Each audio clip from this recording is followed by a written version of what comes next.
Radhe Radhe friends, अघन मार्गशीर्ष माह की बहुत बहुत शुभकामनाएं। आप सभी को लक्ष्मी माता की कृपा सदैव सब पर बनी रहे।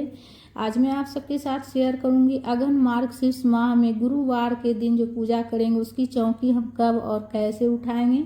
और कलश के रूप में माता की पूजा की जाती है, लक्ष्मी माता की कलश के रूप में पूजा की जाती है। तो कलश के ऊपर जो हम नारियल रखेंगे उस नारियल का क्या करना है, स्वाह की सामग्री का क्या करना है, संपूर्ण जानकारी मैं आप सबके साथ शेयर करूंगी फ्रेंड्स। तो सबसे पहले तो देखिए कि पूजा की चौकी कब उठानी। पूजा की चौकी, गुरुवार की पूजा की चौकी आप शुक्रवार को उठाइएगा, ठीक है। शुक्रवार के दिन आपको उठाना है। गुरुवार की अगर आप पूजा करते हैं मार्गशीर्ष माह में गुरुवार के दिन। और देखिए इसमें जो है ना पूरे, जैसे कि पूरे अगहन महीने में जितने गुरुवार पड़ते हैं उतने गुरुवार की पूजा की जाती है चौकी लगाकर। और सबसे पहले तो सुबह में स्नान करके स्वच्छ वस्त्र पहनकर उसके बाद जो है ना स्नान करने के बाद ही पूजा की चौकी उठाइएगा। सबसे पहले हाथ जोड़कर क्षमा याचना कर लीजिएगा माता से कि अगर हे माँ मेरी पूजा में कुछ भी जाने अनजाने में गलती हो गई हो तो उसके लिए क्षमा कीजिएगा। और उसके बाद सबसे पहले कलश को हिलाइएगा, उसके बाद चौकी को हिला दीजिएगा हल्का सा। उसके बाद पूजा में चढ़ाए गए सारा सामग्री उठाना है। जो भी आप जैसे कि गहने चढ़ाए हैं पूजा में सोना चांदी के, वो अपनी तिजोरी में रख दीजिएगा। प्रसाद वगैरह पूरा परिवार ग्रहण कीजिएगा।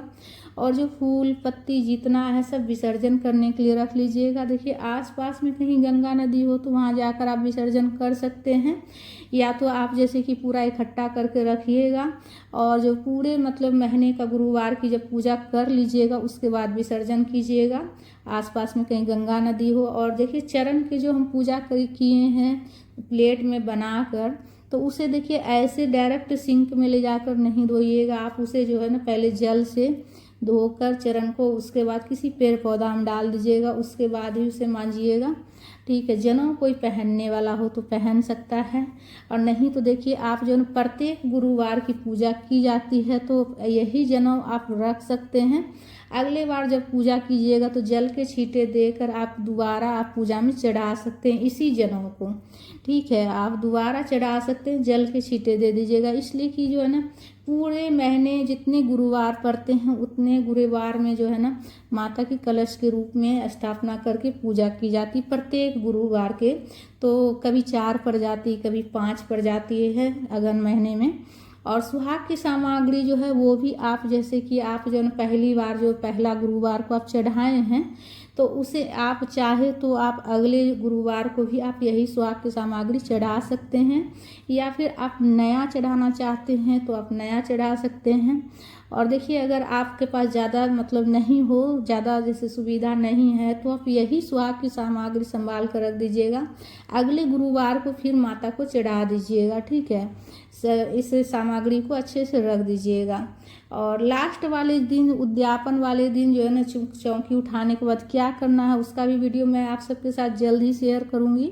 उद्यापन कैसे करना है, एक मेरी बहन का कमेंट भी आया था कि उद्यापन कैसे करना है दीदी, तो मैं जल्द ही शेयर करूंगी आप सबके साथ में। और देखिए गणेश जी को जो है ना फिर वापस हम घर के मंदिर में विराजित कर लेंगे। सुहाग की सामग्री रख लीजिएगा, अगले गुरुवार को फिर चढ़ा लीजिएगा आप। और लक्ष्मी नारायण जी की तस्वीर को फिर से हम वापस घर के मंदिर में विराजित कर लेंगे। और जो लक्ष्मी माता की, नारायण जी की तस्वीर को रख लेंगे। और जो कलश है, कलश के रूप में जो हम माता की पूजा किए हैं तो जितना जैसे कि चुनरी हो गया, गजरा हो गया, ये सब आप फिर से इस्तेमाल कर सकते हैं जल के छींटे देकर। इसलिए कि प्रत्येक गुरुवार को नया खरीदना संभव नहीं हो पाता है तो आप यही चढ़ा सकते हैं। मंगलसूत्र अगले गुरुवार को फिर यही माता को पहनाइएगा, ठीक है।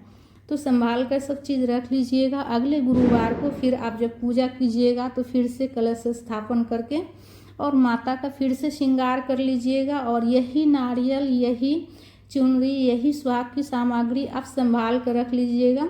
चुनरी भी आप अगर नया, देखिए आप नया चुनरी चढ़ाना चाहते हो तो चढ़ा सकते हैं, और अगर नहीं है, ज़्यादा सुविधा नहीं है तो यही आप जल के छींटे देकर फिर से चढ़ा सकते हैं।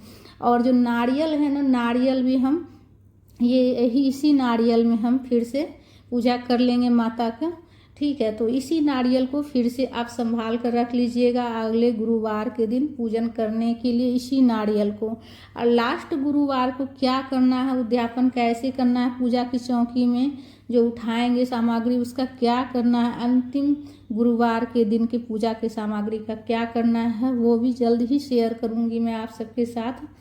और जितने भी सामग्री है, जैसे कि जितने क्या मतलब फूल पत्ती विसर्जन करने के लिए रख दीजिएगा, आसपास में गंगा नदी हो तो वहाँ, नहीं तो आप घर में जैसे गमला में मिट्टी दे दीजिएगा थोड़ा सा, और उसी में जितने फूल पत्ती है सब डाल दीजिएगा तो विसर्जन हो जाएगा, खाद भी बन जाएगा।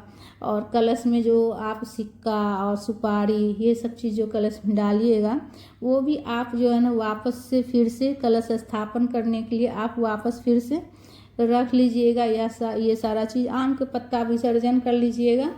जो सुहाग की देखिए, जो सुहाग की सामग्री है, नारियल है, चुनरी है, ये सब चीज़ आप जो है ना रख लीजिएगा, फिर से आप उसी में पूजा कर लीजिएगा।